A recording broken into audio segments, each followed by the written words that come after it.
বালাগাল উলা বিকামালিহি কাশাফাদ দুজা বিজামালিহি হাসনাত জামিউ। ওই যে বুড়ো, উনি খুব বড় আলেম, উঠে এনে মঞ্চে বসতে দাও। আল্লাহুম্মা আমিন। ربنا ظلمنا أنفسنا وإن لم تغفر لنا وترحمنا لنكونن من الخاسرين। আয় আল্লাহ তাআলা, চট্টগ্রাম ইসলামী সমাজ কল্যাণ পরিষদ কর্তৃক আয়োজিত 5 দিন ব্যাপী তাফসীরুল কোরআনের মাহফিলের আজকের এই সমাপনী দিবসে লক্ষ লক্ষ নরনারী আমরা তোমার দরবারে কয়েকবার দুরূদ ও সালাম পড়ে হাত তুলেছি। মেহেরবানি করে দুরূদ ও সালামটুকুন সোনার মদিনায় নবী পাকের রওজা মুবারকে পৌঁছিয়ে দাও। तमाम পৃথিবীর মাটির নিচে যত মুমিন মুমিনাত শুয়ে আছেন তাদের আর পরে সওয়াব পৌঁছিয়ে দাও রব্বুল আলামিন। এই মাহফিলের আয়োজন যারা করেছেন, শোনার জন্য যারা দূর দূরান্ত থেকে এসেছেন, আল্লাহ তাআলা কিয়ামতের দিন মুসিবতের সময় এই মাহফিল আমাদের সকলের জন্য নাজাতের ওসিলা বানায় দিও। या रब करम तू अगर करे वो बात दे जुबां को जो दिल पर असर करे। रब्बना तक़ब्बल मिन्ना इन्नका अंतस समीउल अलीम व तुब अलैना इन्नका अंतत तव्वाबुर रहीम।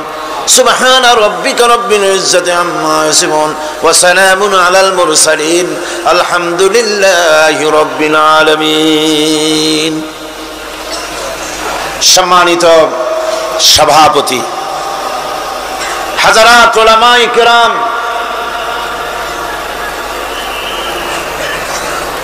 বাংলাদেশ এবং পার্শ্ববর্তী দেশ থেকে আগত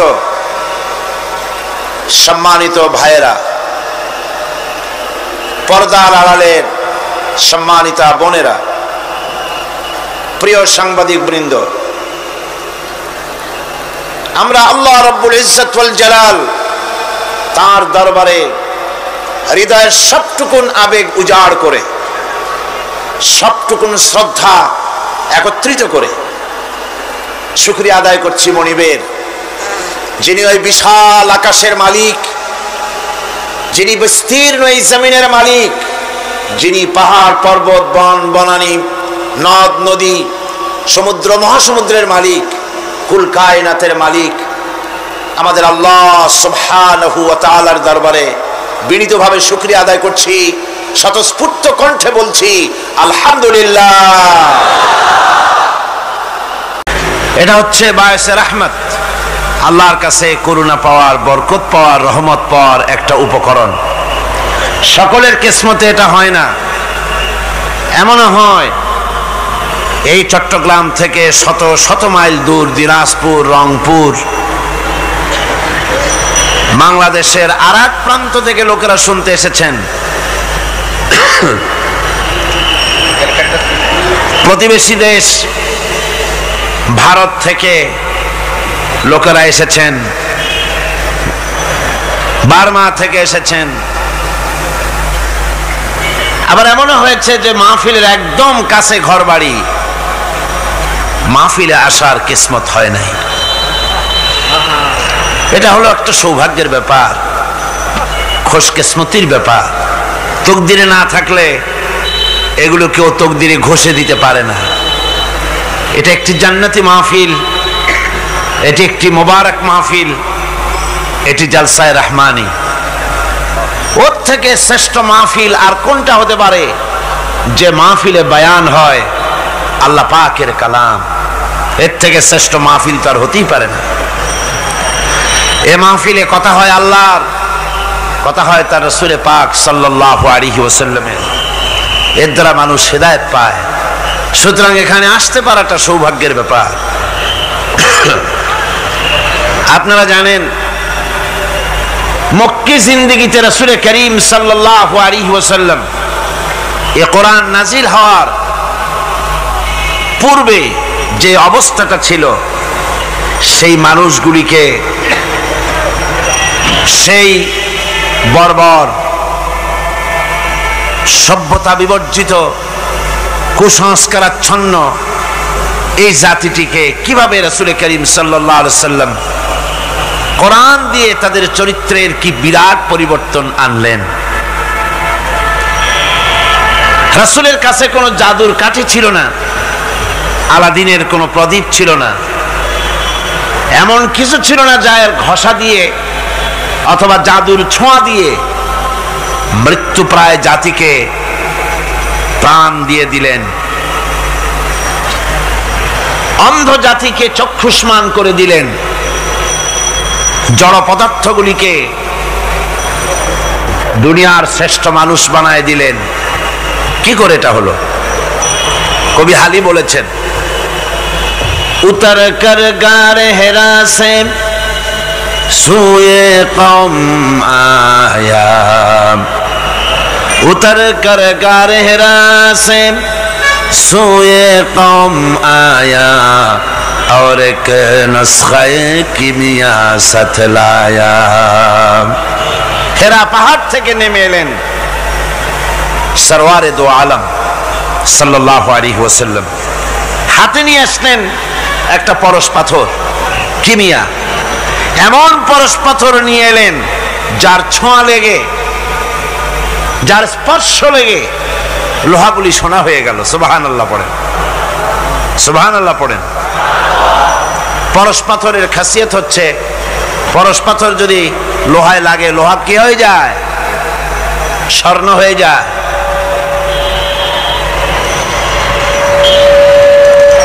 কত বড় জাহিল হলে পরে আল্লাহ নবী হত্যা করতে আসতে পারে। হযরত ওমর এলেন নবীকে হত্যা করার জন্য।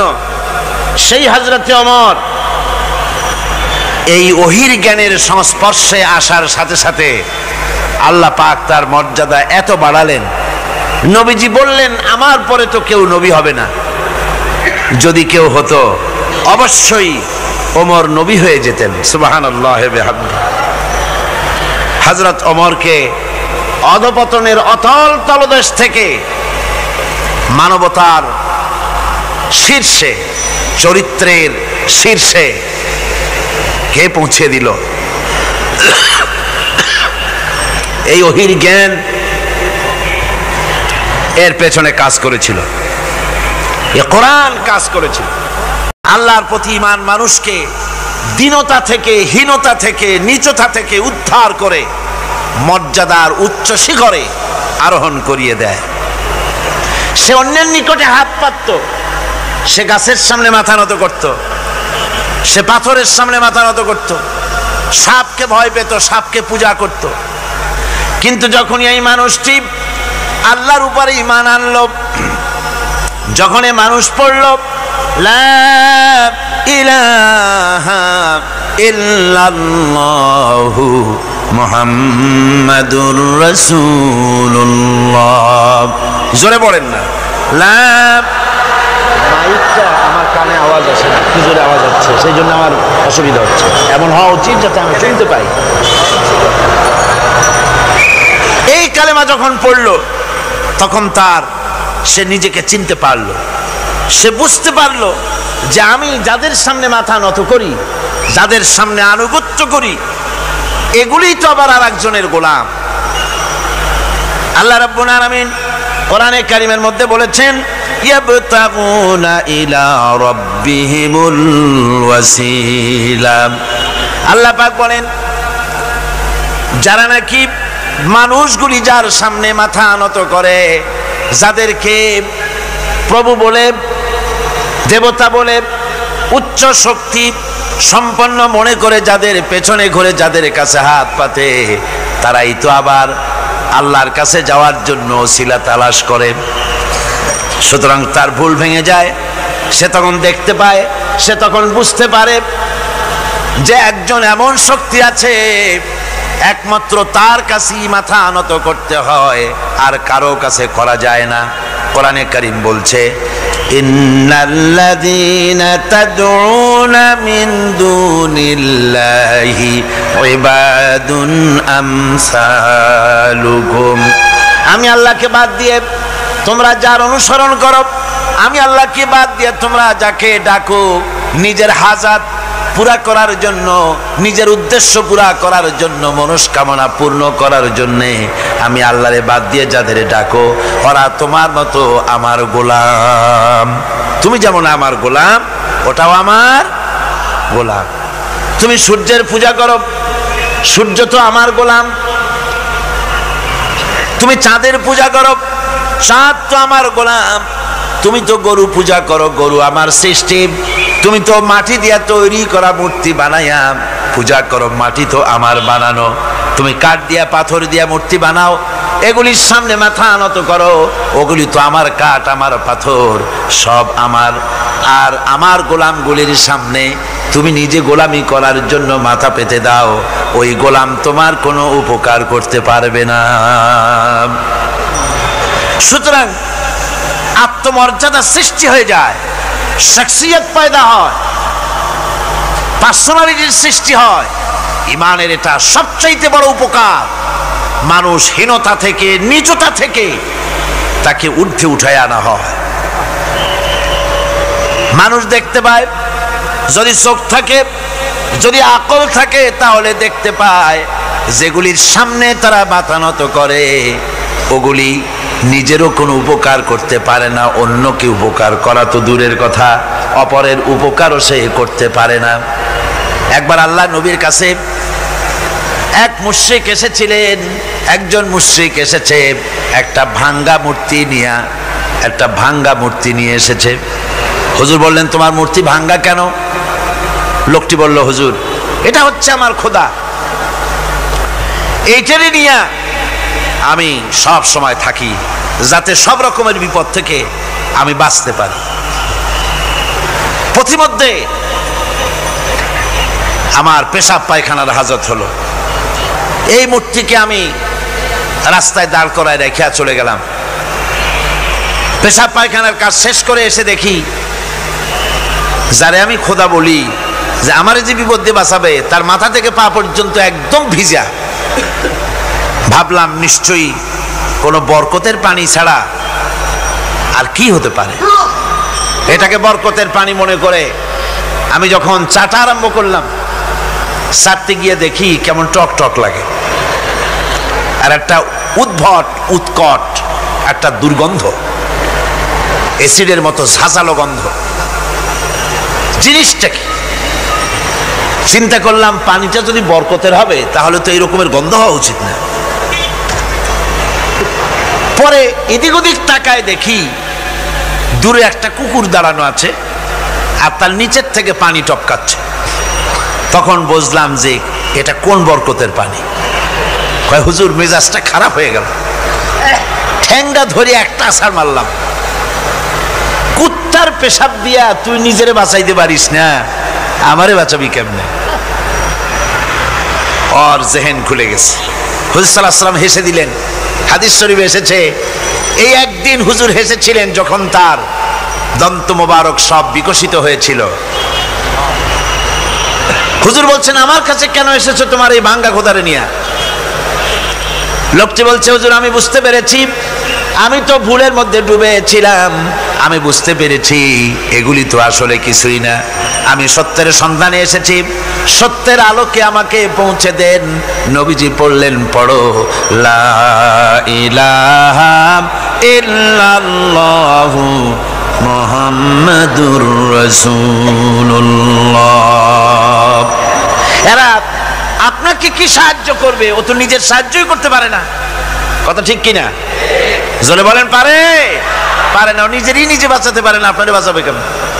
এই জন্য ইমান যখন আনে, ইমানের সবচাইতে বড় উপকারিতা হচ্ছে মানুষকে আত্মমর্যাদা দিয়ে দেয়। তার সম্মান, নিজের সম্মান সে বোঝে, সে বুঝতে পারে যেহেতু ক্ষমতা দুনিয়ায় কারো নাই, ক্ষমতার মূল উৎস আমার আল্লাহ রাব্বুল আলামিন।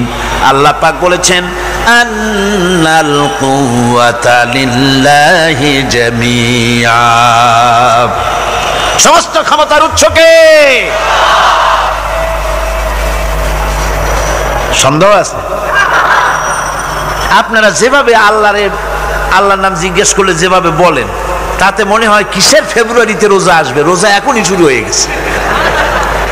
আপনারা আপনারা ভাতও খান নাই, ইফতারও করেন নাই, সেহরিও কপালে জোটে নাই, এমনই দুরবস্থা। এরকম তো হওয়া উচিত না। আমি তো দীর্ঘদিনের লালিত স্বপ্ন ইসলামের বিপ্লব হবে চট্টগ্রাম থেকে, আর সেই মুজাহিদরা যদি আল্লাহর নামটা নিতে যদি মহব্বতের সাথে না নিতে পারে তো একটা কথা হইল। জোরে সরে বলেন, সমস্ত ক্ষমতার উৎস কে? হ্যাঁ, এবার না বোঝা গেল যে পারবেন। আল্লাহ পাক হচ্ছেন সমস্ত ক্ষমতার উৎস। এইটা যদি বিশ্বাস করেন তাহলে আপনাকে পরাভূত করতে পারে, পরাজিত করতে পারে এমন ক্ষমতা এই পৃথিবীতে কারো। আল্লাহ রাব্বুল আলামিন বলেছেন, ওয়ামা লাকুম মিন দুনিল্লাহি মিন ওয়ালিয়্যিন ওয়ালা নাসীর। তিনি ছাড়া তোমাদের কোনো অভিভাবকও নাই, সাহায্যকারীও নাই। মুমিনের ওলি কে? মুমিনের অভিভাবক কে? সাহায্যকারী কে? আল্লাহ পাক। আমার বন্ধুগণ, সুতরাং পার্সোনালিটি তৈরি হবে। ইমানের সবচাইতে বড় উপকারিতা, প্রথম উপকারিতা হচ্ছে এই মানুষকে ব্যক্তিত্ব সম্পন্ন করে দেয়। সে কাউকে ভয় করে না, সকলে তারই ভয় পায়। কয় সুবহানাল্লাহ। আল্লাহ রাব্বুল আলামিন বলেন, ওয়াইন ইয়ামসাসকাল্লাহু বিদুররিন ফালা কাশিফা লাহু ইল্লা হুয়া ওয়া ইউরিদিকা বিখাইরিন ফালা রাদ্দা লিফাদলি। আল্লাহ পাক বলছেন, আল্লাহ রাব্বুল আলামিন তোমাকে যদি কোনো বিপদ দেন, এই বিপদ থেকে তোমাকে কেউ মুক্ত করতে পারবে না, কেউ বাঁচায় দিতে পারবে না। আল্লাহ যদি তোমার জন্য বিপদ রেখে দিয়া থাকেন, এই বিপদ থেকে বাঁচাবার ক্ষমতা কারো নাই। আর আল্লাহ যদি তোমাকে কোনো কল্যাণ দিতে চান, তাহলে সেই কল্যাণ প্রতিহত করতে পারে, সে কল্যাণের পথে বাধা দিতে পারে। আকাশে জমিনে এমন কেউ নাই। সুবহানাল্লাহ পড়ে। কাজে শক্তি তো সবটাই আল্লাহ রাব্বুল আলামিনের, ক্ষমতা সবটা কার? আল্লাহ সুবহানাহু ওয়া তাআলা। কল্যাণও করেন তিনি, আর অকল্যাণ যদি করেন সে অকল্যাণ থেকে বাঁচবার উপায় নাই। কল্যাণ যদি করতে চান ঠেকাবারও কারো উপায়। মুমিন ব্যক্তির আত্মমর্যাদা এভাবে বেড়ে যায় ইমানের কারণে। ইমানের কারণে তার আত্মমর্যাদাটা এত বেড়ে যায় যে সে হক কথা বলতে গিয়া রিজেকের চিন্তা করে না, চাকরির চিন্তা করে না। হক কথাটা যদি বলি, আমি সরকারি চাকরি করি, হক কথা বললে পরে চাকরি থাকবে না। ইমামতি করি, হক কথা বললে পরে চাকরি থাকবে না। এই জাতীয় হীনমন্যতা তার মনের ভিতরে জায়গা পাবে না। যেহেতু কোরআন তারে শিখাইছে, কিসের ভয়? রিস্কের চিন্তা করো। রিস্কের চিন্তা করার কোনো দরকার নাই। কোরআন তোমাকে বলে দিয়েছে, ঈমান এনেছো তুমি যার উপরে, ইন্নাল্লাহা হুয়ার রাজ্জাকু যুল কুওয়াতিল মাতিন। নিশ্চিতভাবে আল্লাহই হচ্ছেন মহান রিজেক দাতা। নিরঙ্কুশভাবে রিজেকের চাবিকাঠি তারই হাতে। তা আমার রিজেক যদি আল্লাহর হাতে হয়, এটা যদি বিশ্বাস করি, তাহলে মেম্বারের উপরে দাঁড়িয়ে হক কথাটা বলতে ভয় পাই কেন? চাকরি করি, হক কথাটা বলতে পারি না কেন? সরকারের কাছে আমার রিজেক নয়, সেক্রেটারির কাছে, মুতাওয়াল্লির কাছে আমার রিজেক নয়। আমার খাদ্য কার কাছে? আমার রিজেক কার কাছে? এটা হলো সবচেয়ে বড় ভয়। ইমানের দাবি করে ঠিক, ওয়াজ নসিহত করেও ঠিক, মানুষকে উপদেশ দেয়ও ঠিক, কিন্তু মনের মধ্যে ভয় একটু থেকেই যায়। যদি চাকরিটা যায় তাহলে বিবি বাল বাচ্চা নিয়ে বাঁচবো কেমনে, এটা থাকে মনের ভিতরে এক চিন্তা। একজন টিচার তার ছাত্রদেরকে শিখাইছিলেন যে বিসমিল্লাহর এত ফজিলত, নদীর উপর থেকে বিসমিল্লাহ বলে হাঁটে গেলে তাও হাঁটে যাওয়া যায়, খেওয়ার নৌকা ছাড়াই পানির উপর হাঁটে যাওয়া যায়। একটা ছেলে, একটা ছাত্র এই কথাটা এমন বিশ্বাস করলো, নদীর পাড়ি দিয়ে, তার বাড়ি ছিল নদীর ওপার, প্রতিদিন খেওয়া পার হইয়া মাদ্রাসায় আসতো। বিশ্বাস সে করছে পুরাটাই, আর বিসমিল্লাহ বলে পাও দিয়ে হাঁটিয়া চলে গেল পার হয়ে। এটা কোনো কোরআন নয়, হাদিস নয়, শোনা কথা। তারপরে একদিন তার মা তাকে বলেছে, তোমার হুজুরকে একটু দাওয়াত দাও আমাদের বাড়িতে। হুজুরের দাওয়াত দিছে, মিলাদের দাওয়াত শুনে হুজুর তো খুব খুশি। তারপরে ছাত্রের সঙ্গে রওনা হয়েছে। নদীর ঘাটে এসে দেখে যে নৌকা নাই। আরে বাবা, নৌকা নাই, পার হবো কেমনে? হুজুর কোন কি, নৌকার দরকারটা কি? আপনি না বলছেন বিসমিল্লাহ বলে হেঁটে যাওয়া যায়। আমি তো ওইটা শোনার পর আমি প্রত্যেক দিন তো এই কাম করিয়ে আসি, নৌকা টুকু লাগে না। আসেন না আমার সাথে। ছেলে বিসমিল্লাহ বলে হাঁটা আরম্ভ করছে পানির উপর দিয়া। ওস্তাদ চিন্তা করতেছে, আমি তো শুধু ওয়াজি করছি, আমল তো করি নাই, কি না কি হয় আল্লাহই জানে। পাজামা হাঁটু পর্যন্ত টাইনিয়া তারপরে বিসমিল্লাহ কয়ে পা দিছে, আর এক ছোটে চুবনি খাইয়া ভিতরে চলে গেছে। সুতরাং মুখ দিয়া বললে হবে না, বিশ্বাস করতে হবে, ইয়াকিন রাখতে হবে রিস্কের মালিক আল্লাহ। হক কথা, কাউকে ছেড়ে দেব না, এটা বলবোই, তাতে আমার চাকরি থাকুক আর চাকরি যাক। এর নাম হলো আত্মমর্যাদা। এর নাম কি? আত্মমর্যাদা। নইলে আপনি মসজিদের ইমাম, আর দুর্ভাগ্যজনক সত্য, মসজিদের ইমামগুলি অধিকাংশ ক্ষেত্রে এমন সব সেক্রেটারি মোতাওয়াল্লি হয় যারা ইসলামী আদর্শকে বিশ্বাসী করেন। কথাটা ঠিক কিনা? ধর্মনিরপেক্ষতাবাদী, কিন্তু মসজিদের সেক্রেটারি, মাদ্রাসার সেক্রেটারি, ঈদগাহের সেক্রেটারি। কারণ মুসল্লিরা ভাবে ওনার পয়সা বেশি, ওনারই নেতা বানানো উচিত। অথচ কোরআন নিষেধ করেছে এমন কোন লোক মসজিদের মোতাওয়াল্লি সেক্রেটারি হতে পারে না যে ব্যক্তি আল্লাহর পথে পরিচালিত নয়, যে আল্লাহকে মানুষের চাইতে বেশি ভয় না করে, যে ব্যক্তির ভিতরে দ্বীন নাই, ঈমান নাই, ইসলামী আদর্শ নাই, শুধু পয়সার বিনিময় সেক্রেটারি মেম্বার মোতাওয়াল্লি হয়ে বসে আছে, আর ইমাম ভয়ের চড়ে কথা বলে না। আছেন এমন? আচ্ছা, হক কথা, মাদ্রাসা, মসজিদ, ওয়াজ মাহফিল, চাকরির জায়গা, কোর্টে, কাছারিতে, আদালতে, সর্বত্র মুমিন ব্যক্তি বলতে পারবে তখন যখন ঈমান বিল্লাহ পোক্ত হবে। আল্লাহর প্রতি ঈমানটা যখন পোক্ত হবে, তখন সে বুঝবে এ চাকরি আমার পায়ের গোলাম। এখানে যদি আমার চাকরি না থাকে, অন্য জায়গা থেকে রিস্কের ব্যবস্থা আল্লাহ পাক আমাকে করে দিবেন। এটাই হচ্ছে ঈমান বিল্লাহর প্রথম উপকারিতা। পয়লা নম্বরের উপকারিতা, মানুষকে পার্সোনালিটি সৃষ্টি হয়ে যায়, তার মধ্যে শক্তি আসে, ঈমানি মজবুতি আসে, তার মধ্যে শখসিয়ত আসে, তার মধ্যে ব্যক্তিত্ব আসে, আত্মমর্যাদা আসে, আত্মসম্ভ্রম সৃষ্টি হয়। এটা হলো পয়লা নম্বরের উপকার। সূরা আলে ইমরানের মধ্যে পড়েন, হযরত জাকারিয়া আলাইহিস সালাম আল্লাহর কাছে সন্তান চেয়েছেন। বার্ধক্যের একবারে চরম প্রান্তে গিয়ে আল্লাহ তাআলা দোয়া কবুল করলেন। হযরত জিবরাইল নাজিল হয়ে গেলেন আর বললেন, আল্লাহ আপনাকে সুসংবাদ দান করেছেন, আল্লাহ আপনাকে একটি সন্তান দিবেন, পুত্র সন্তান। হওয়ার সাথে সাথে নাম রাখবেন ইয়াহইয়া। সন্তান হবে, পুত্র সন্তান, নাম রেখে দিয়েছেন কে? আল্লাহ। হযরত জাকারিয়া আলাইহিস সালাম চিন্তা করলেন, বলেই ফেললেন যে জিবরাইল, আল্লাহ তো বললেন আমার ছেলে হবে, কিন্তু হবে কেমনে তা তো বুঝি না, আমি তো বুড়া মানুষ, তাই তো পারি না।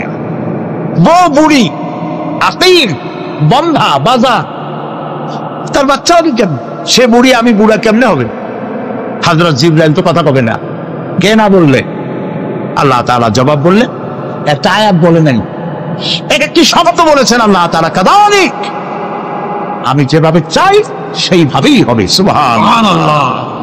আল্লাহ রাব্বুল আলামিন বলেন, মুসা রে, ভয় পাওয়ার কারণ নাই, আমি একটি বোঝার জন্য, দৃষ্টান্তের জন্য এই কাজটি করেছি, ভয় পাওয়ার কারণ নাই। একটা গ্লাস হাতে নিয়ে এক মুহূর্তে রাখতে পারো নাই, ঘুমের আমেজে গ্লাস ভেঙে চুরমার হয়ে গেছে। তোমার রব যদি ঘুমায় যায়, তাহলে আকাশ আর জমিনের ট্রাফিক সিস্টেম অচল হয়ে যায়। সব কিছু তোমার আল্লাহ হাতের মুঠায়। আমি আল্লাহ ঘুমাই না, তাছাড়া মাখলুকদের যা হয় খালেকের তা হয় না। খালেক এর থেকে মুবাররা, পবিত্র। মানুষের ঘুমায়, প্রাণী জগৎ ঘুমায়, আমি ঘুমাই না, ঘুমও নাই, তন্দ নাই। সব শুনি, সব দেখি, আল্লাহ যদি ঘুমায় দেখেন, ওই মহাসমুদ্রের ভিতরে কেউ যদি তুফানে পড়ে যায়, তুফানে পড়ে গভীর রাতে কান্দে রব্বুল আলামিন আমারে বাঁচাও, আমারে বাঁচাবার কেউ নাই, আল্লাহ যদি তখন ঘুমায় থাকে বান্দারে কে বাঁচাও? আল্লাহু আকবার, আল্লাহু আকবার। তিনি ঘুমান না।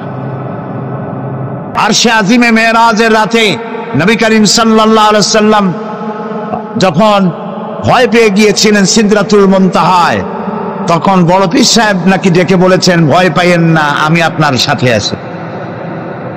আস্তাগফিরুল্লাহ, বড় করে বলেন আস্তাগফিরুল্লাহ। গারে সওরে যখন সওর গুহার মধ্যে মুহাম্মদ সাল্লাল্লাহু আলাইহি সাল্লাম আর তার সাথে মাত্র একজন ছিলেন, বলেন নাম কি? রাদিয়াল্লাহু তাআলা। যখন তিনি ভয় পেয়েছিলেন, ভীত সন্ত্রস্ত হয়ে পড়েছিলেন, কে ভয় পাইছিলেন? রাসূল না আবু বকর? আবু বকর রাদিয়াল্লাহু তাআলা ভয় পেয়েছিলেন। সেখানে সান্ত্বনা দিলেন কে? ইয ক্বালা লিসাহিবিহি লা তাহজান ইন্নাল্লাহা মা'ানা। স্মরণ করে সেই সময়ের কথা যখন মুহাম্মদ সাল্লাল্লাহু আলাইহি সাল্লাম তার সাথীকে বললেন, ও আমার সাথী, লা তাহজান, ভয় পেও না, ইন্নাল্লাহা মা'ানা, আল্লাহ আমাদের সাথে আছে। সুবহান। আবু বকর রাদিয়াল্লাহু তাআলা ভয় পাইলেন, সান্ত্বনা দিলেন রাসূল। আর মেরাজে গিয়ে রাসূল ভয় পাইছে, সান্ত্বনা দিয়েছেন বড় পীর আব্দুল কাদের জিলানী। তাহলে তো বোঝা যায় যে হযরতে আব্দুল কাদের জিলানী রহমাতুল্লাহ আলাইহি আবু বকর রাদিয়াল্লাহু তাআলা আনহুর চাইতেও পাওয়ারফুল। একজন প্রশ্ন করেছিলেন হযরত বড় পীর সাহেবকে, হুজুর আপনি তো আওলাদে রাসূল, অনেক বড় আলেম এবং বড় পীর, আপনার মর্যাদা কি সাহাবীদের সমান? তিনি জবাবে বলেছিলেন, এই ধরনের বেয়াদবিপূর্ণ কথা আর কোনোদিন আমার সামনে উচ্চারণ করবে না। রাসূল করিম সাল্লাল্লাহু আলাইহি ওয়াসাল্লামের সাহাবীরা যখন জিহাদের ময়দানে যেতেন, ঘোড়ার পৃষ্ঠে সওয়ার হয়ে ঊর্ধ্বশ্বাসে ঘোড়া ছুটছে, সেই ঘোড়ার নাকের ভিতরে যখন ধুলাবালি ঢুকতো, আমি আব্দুল কাদের জিলানী, সাহাবী তো দূরের কথা, সাহাবীদের যে ঘোড়ার উপরে যুদ্ধ করত, সেই ঘোড়ার নাকের ধুলাবালির সমান নয়। সুতরাং এই জাতীয় কথা যারা ওয়াজ করেন তারা বেয়াদব। নবী করিম সাল্লাল্লাহু আলাইহি ওয়াসাল্লামকে হাজির নাজির বলা হয়, নাউযুবিল্লাহ বলেন। তিনি হাজির নাজির নন, রাসূল মাখলুক, আল্লাহ হচ্ছেন খালেক। আকীদা সাফ করতে হবে। একজন পীর সাহেব মারা গেছেন, চাঁদপুরে ছিলাম একবার, যাই শুনলাম তিনি মাহফিলে 2টা চেয়ার রাখেন, একটা খালি, খুব সাজানো গোছানো। বললাম ওইটা কেন? কয় যে রাসূল তো হাজির নাজির, আমরা এতগুলি উম্মত এক জায়গায় হইছি, ইয়া নবী সালাম আলাইকা কইতেছি, তা রাসূল আসবে না? তিনি তো আসবেনই, আর আসবে বলে তার জন্য একটা চেয়ার রাখা উচিত। তাই বললাম দলিল তো মজবুত, রাসূল আসছে, একটা চেয়ার তো দেওয়াই উচিত। আমি মানলাম, 30 সেকেন্ডের জন্য মানলাম, রাসূল আসছে, তার জন্য একটা চেয়ার রাখা উম্মতের জরুরি। কিন্তু আপনারা বলেন, রাসূলুল্লাহর জন্য একটা চেয়ার রাখে, একটা মঞ্চ, সেখানে একটা চেয়ার, রাসূল বসবেন, সেই চেয়ারের পাশে আরেকটা চেয়ার দিয়া বসতে পারে এমন বেয়াদব আকাশের নিচে জমিনের উপরে হতে পারে? সুতরাং এ দিয়ে রাসূলের ইজ্জত বাড়ানো হয়নি, তাওহীন করা হয়েছে। কাজী রাসূলের ব্যাপারটি নিয়ে এই ধরনের কথাবার্তা, ওয়াজ নসিহত করা আদৌ ঠিক নয়। তারপর রাসূল নূরের তৈরি, মান্না মাটির তৈরি। আচ্ছা ভাই, আপনার পরীক্ষা তো আসবে সিলেবাসের মধ্য দিয়া, আমার কথা বুঝতেছেন? পরীক্ষা আসবে কিসের মধ্যে দিয়া? আপনি সিলেবাস পড়েন নাই, সিলেবাসের বাইরে পড়ছেন, জম্মের পড়া। পরীক্ষা পাস করবেন, ফার্স্ট ডিভিশনে ফেল করবেন। কিয়ামতের দিন আল্লাহ রাব্বুল আলামিন, বিশ্বাস করুন আমার সামনে কোরআন, কিয়ামতের দিন আল্লাহ রাব্বুল আলামিন তার কোন বান্দাকে প্রশ্ন করবেন না, রাসূল নূরের ছিল না মাটির ছিল, এ ব্যাপারে তোমার আকীদা কি? রাসূল গায়েব জানতেন কিনা, এ ব্যাপারে তোমার আকীদা কি? রাসূল হাজির নাজির ছিলেন কিনা, এ ব্যাপারে তোমার আকীদা কি? এই ব্যাপারে একটি প্রশ্ন করা হবে না। যেই ব্যাপারে প্রশ্ন নাই, সেই ব্যাপারে আজে বাজে বক্তব্য দিয়ে আপনারা রাসূলের মহব্বত দেখান, কিন্তু রাসূলকে যখন গালি দেয় আপনারা তখন থাকেন কই? বই কোনোদিন তো শুনলাম না যে অমুক হুজুরের রাসূলের সুন্নাত চালু করার জন্য কোন জায়গায় জিহাদের ময়দানে অ্যাটাক হয়েছেন, পাথর খেয়েছেন, জেলে গেছেন, জরিমানা হয়েছে, এরকম তো শুনি না। শুধু আজেবাজে ওয়াজ করেন আর পকেট ভরে পয়সা নিয়ে বাড়ি চলে যান, আর মানুষের মধ্যে বিভ্রান্তি ছড়ায় যান। আল্লাহর ওয়াস্তে খুলনার ওলামাদেরকে বলবো, এই জাতীয় লোকদেরকে খুলনায় প্রবেশ করতে দিবেন না। আমরা কোনো আজেবাজে বক্তব্য শুনতে চাই না। যে কথা বলবেন প্রত্যেকটি কথার পেছনে দলিল দিতে হবে, কোরআন আর হাদিস। কথা বুঝে আসছে?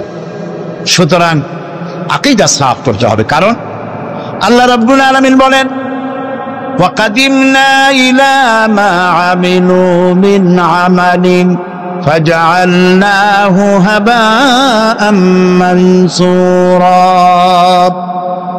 আল্লাহ তাআলা বলেন, কিয়ামতের দিন আমি যখন বান্দার আমলনামার দিকে আমি যখন মনোযোগী হব, ওই আমলনামার ভিতরে আমি যদি শিরক মিশ্রিত দেখি, তাহলে বান্দার আমলনামাকে ধুলাবালির মতো উড়াইয়া দেব। ধুলি কণার মতো আমলনামাকে উড়িয়ে দেওয়া হবে। আমি দৃষ্টান্ত দিতে গিয়ে বলি, 10 কোটি 5 কোটি টাকা বা 100 কোটি টাকা খরচ করে বিশাল একটা বিল্ডিং তৈরি করেছেন। এই বিল্ডিংটা ধ্বংস করার জন্য একটা টাইম বোম যথেষ্ট, ঠিক কিনা? একটা টাইম বোম রেখে দিলেন, দূরের থেকে রিমোট কন্ট্রোলের বাটন টিপলেন, বোমাটা বিস্ফোরিত হলো। 100 কোটি টাকার খরচ করা বিশাল বিল্ডিং মুহূর্তের ভিতরে ধূলিকণায় পরিণত হয়ে যায়। এটা বোঝা কি কঠিন না সহজ? আমলনামার ভেতরে যদি শিরক মিশ্রিত থাকে, তাহলে আল্লাহ রাব্বুল আলামিন বলছেন, কিয়ামতের দিন আমলনামাকে শিরক মিশ্রিত আমলনামা ধুলি কণার মতো উড়িয়ে দেব। দাম নাই, সমস্ত আমলগুলি নষ্ট হয়ে যাবে। প্রিয় ভাই সব, সেই জন্য ইন্না শিরকা লাযুলমুন আযীম, শিরক হচ্ছে মস্ত বড় জুলম, অত্যাচার। এই জুলম থেকে আল্লাহ তাআলা আমাদেরকে হেফাজত করুন। আমরা যেন শিরক মুক্ত জীবন যাপন করতে পারি, আল্লাহ যেন তৌফিক আমাদের দেন। আমরা বলি আমিন। সবাই বলেন আমিন। শিরক হচ্ছে অংশীদারিত্ব, বলা যায় পার্টনারশিপ। এই পার্টনারশিপ বিজনেস দিয়ে আমি জিনিসটাকে অনেক সময় বুঝাইতে চেষ্টা করি। যেমন আপনি ব্যবসা করবেন, আপনার কাছে 1 কোটি টাকার প্রয়োজন একটা ব্যবসা করার জন্য, একটা রাস্তার কাজ উঠাবার জন্য, একটা ব্রিজ করার জন্য 1 কোটি টাকা দরকার, কিন্তু আছে আপনার কাছে 50 লাখ। এখন আর 50 লাখ টাকা যার কাছে পাওয়া যায়, এরকম একজন পার্টনার আপনার দরকার বলেই আপনি একজন পার্টনার খোঁজেন, ঠিক কিনা? 3 কারণে পার্টনারশিপ বিজনেস হয়। কয় কারণে বলেন? 3 কারণ। 1 নম্বর হলো পুঁজির অভাব, 2 নম্বরে পুঁজি আছে কিন্তু ব্যবসা কেমনে করে ওই জ্ঞান নাই। প্রিয় ভাই সব, পুঁজি হইলেই কি ব্যবসা করা যায়? যদি কেউ চেষ্টা করতে চান, করতে পারেন। লক্ষ লক্ষ টাকা দিয়ে ব্যবসাটা করেন, ব্যবসার কোনো জ্ঞান নাই, 1 মাস যাইতে পারবে না, বড় বড় 5-6টা লাল বাতি জ্বলবে আপনার দোকানের সামনে, ঠিক কিনা? কর এক্সপেরিয়েন্স, দক্ষতা, অভিজ্ঞতা, এটি ব্যবসার সবথেকে বড় মূলধন। তাহলে আমরা পার্টনারশিপ বিজনেস করি, 1 নম্বরের কারণ হলো কিসের অভাব? পুঁজির অভাব। 2 নম্বরে জ্ঞানের অভাব, একজন জ্ঞানী লোক তালাশ করি যার ব্যবসার অভিজ্ঞতা আছে।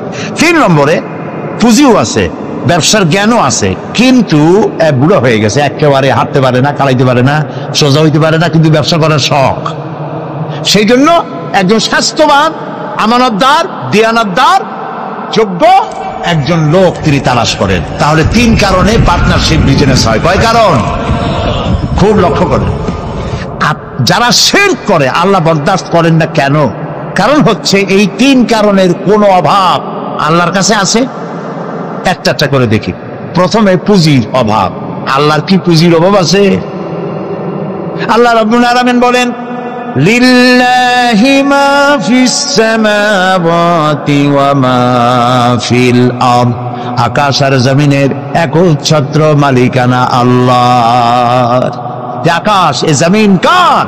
আল্লাহ। জোরে বলুন আল্লাহ। সবকিছুর মালিকানা আল্লাহ তাআলা, তিনি সবটার মালিক। সাগরকে নগর বানান, নগরকে সাগর বানান, আমিরকে ফকির বানান, ফকিরকে আমির বানান, যা খুশি ফাআলুল লিমা ইউরিদ। যা খুশি তাই তিনি করতে পারেন, সবটার মালিক। কাজী তার কাছে কোনো পুঁজির অভাব নাই, এই জন্য পার্টনারশিপ বিজনেস করার আল্লাহর কোনো দরকার নাই। গেল এক। 2 নম্বরে অভিজ্ঞতার অভাব, এক্সপেরিয়েন্সের অভাব। আল্লাহর অভিজ্ঞতার অভাব, আল্লাহর জ্ঞানের অভাব। আল্লাহ তাআলা বলছেন ওয়াল্লাহু ইয়ালামু ওয়া আনতুম লা তা'লামুন, আল্লাহ সব জানেন, তুমি কিচ্ছু জানো না। কে বলেছেন? আল্লাহ তাআলা বলেছেন কিচ্ছু জানো না। ওমা উতীতুম মিনাল ইলমি ইল্লা কালিলা। আল্লাহ যদি বলতেন ওমা উতীতুম মিনাল ইলমি ইল্লা কালিল, তাহলে কিছু পাইতাম। এখানে তিনি বলেছেন ইল্লা কালিলা, একেবারে কিছু না, সামান্যতম। সামান্য না, সামান্য আর সামান্যতম দুই কথা কি এক? যে সামান্য, সামান্যটারে সামান্য সামান্য করতে করতে অল্প একটু দিছে, একেবারেই কম। কিন্তু সেই কমটা কত বেশি? সুবহানাল্লাহ বলেন না আগে, সেই কমটা কত বেশি? আকাশে মহাশূন্যে ওজন নামক একটা স্তর আছে। ওজন মানে মাপার ওজন না, এটার বানান হচ্ছে OZONE, ওজন। একটি লেয়ার আছে, ওজন লেয়ার। এটা কে বানাইছে? আল্লাহ বানিয়েছেন। কেন বানিয়েছে? সূর্যের আল্ট্রা ভায়োলেট রে, অতি বেগুনি রশ্মি, এটি অত্যন্ত মারাত্মক ক্ষতিকর। এটি যেন পৃথিবীর মাটিতে না আসে। যদি পৃথিবীর মাটিতে আসে তাহলে প্রাণী জগৎ ক্যান্সার আক্রান্ত হয়ে সব মারা যাবে। এই জন্য আল্লাহ তাআলা ওজোন স্তর এভাবে রেখে দিয়েছেন, টাইট করে। বিজ্ঞানীরা তারা দেখতে পেল সেই ওজোন স্তরে ফাটল ধরেছে। ওমা উতীতুম মিনাল ইলমি ইল্লা কালিলা, সামান্য জ্ঞান এই যে ফাটল ধরছে কোন জায়গায় তা তারা দেখছে। এই ফাটল দিয়ে অতি বেগুনি রশ্মি আসতে পারে পৃথিবীতে। ফাটলো কেন? সেই ফাটার জন্য আল্লাহ দায়ী না, বা তার ফেরেশতারাও দায়ী না। ফাটাবার জন্য দায়ী কারা? কারা? ও, তাও তো আপনারা বুঝেন, কি ওয়াজ করবো? ফাটাবার জন্য আমরা দায়ী। কিভাবে ফাটাইলাম? আমরা ফাটাইছি এইভাবে, আমাদের সমস্ত কলকারখানার ধোঁয়া, আমাদের গাড়ির কালো ধোঁয়া, এরপরে সমস্ত কলকারখানার ওয়েস্টেজ, বর্জ্য, এবং যত বোমা বিস্ফোরণ করে টেস্ট করার জন্য, তাতে পানি নষ্ট করেছে, মরুভূমি নষ্ট করেছে, পরিবেশ নষ্ট করেছে। গাছ কাটিয়া, সমানে গাছ কেটে পরিবেশ ধ্বংস করা হয়েছে, পাহাড় কেটে পরিবেশ ধ্বংস করা হয়েছে। এখন ব্যালেন্স নষ্ট হয়ে গেছে। অ্যান্টার্কটিকা নামক একটা মহাদেশ আছে, এই মহাদেশে কোনো মানুষ নাই, শুধু প্রাণী আছে, পেঙ্গুইন, আর আছে শ্বেত ভল্লুক। শুনতেছেন? এই যে এখানে আছে শুধু বরফ আর বরফ। এই বরফগুলি আল্লাহ তাআলা সেখানে জমা করে রেখেছেন। এখন বরফগুলি গলে যাচ্ছে, বরফ গলে যাচ্ছে ওজোন স্তরে ফাটল ধরার কারণে, এবং বরফ গলে যাওয়ার কারণ পানি স্ফীত হয়ে উঠতেছে। ফলে বিজ্ঞানীরা বলছেন কোনো না কোনো দিন বাংলাদেশটা 10 ফিট পানির নিচে তলিয়ে যেতে পারে। আল্লাহ মাফ করুন, বলেন আমিন। এখন ওই ফাটল বন্ধ করার জন্য চেষ্টা চালাচ্ছে। এইটা বন্ধ হবে কেমনে? আপনি যাই ওখানে দর্জি পাঠায় সেলাই করতে পারবেন না। ওইটা বন্ধ করার জন্য পরিবেশকে আল্লাহ যেভাবে বানাইছেন ওইভাবে রাখবার জন্য আপনাকে চেষ্টা করতে হবে। পরিবেশটা আমরা ধ্বংস করেছি ব্যাঙগুলা খাইয়া। এই যে ব্যাঙ সব সালাম দিয়ে দিল। এই ব্যাঙ কত বড় উপকারী ছিল, এখন মানুষ বুঝতে পারে ব্যাঙ কম হওয়ার কারণে ফসল ক্ষতি করে যে পতঙ্গগুলি, এই ক্ষতিকর পতঙ্গগুলি খায় ব্যাঙে। সেই ব্যাঙগুলা সব পয়সার জন্য কামাই করার জন্য, পয়সা কামাই করার জন্য সব সালাম দিয়ে দিচ্ছেন, ব্যাঙ কমে গেছে, পতঙ্গ বাড়ছে, ফসল কমতেছে। আল্লাহ তাআলার সৃষ্টি। ওয়ামা খালাকনাস সামাওয়াতি ওয়াল আরদা ওয়ামা বাইনাহুমা লাইবিন। আল্লাহ তাআলা বলছেন আকাশ আর জমিনে খেল তামাশার বিষয়বস্তু করে কিছু তৈরি করি নাই, সব মানুষের কল্যাণের জন্য তৈরি করেছি। ওয়ামা উতীতুম মিনাল ইলমি ইল্লা কালিলা, সামান্যতম জ্ঞান দিয়েছে। দেখেন সামান্যতম জ্ঞান। আমেরিকার হিউস্টন ইউনিভার্সিটিতে আমার দাওয়াত ছিল। ওইখানে হচ্ছে নাসার গবেষণাগার। এখানে মহাশূন্যে যে সমস্ত রকেটগুলি গেছে সেই রকেটগুলি ওখান থেকে ছাড়া হয়েছে। আমি সেই রকেটে চড়েছি, যে রকেট সর্বপ্রথম নীল আর্মস্ট্রং, মাইকেল কলিন্স এরা যে রকেটে চাঁদে গিয়েছিল সেই রকেটের মধ্যে আমি চড়েছি, দেখেছি। 5 ঘন্টা, অনেক সময় লাগে দেখতে, কিন্তু আমি 5 ঘন্টা ছিল সময় হাতে, এই সময় নিয়ে দেখেছি।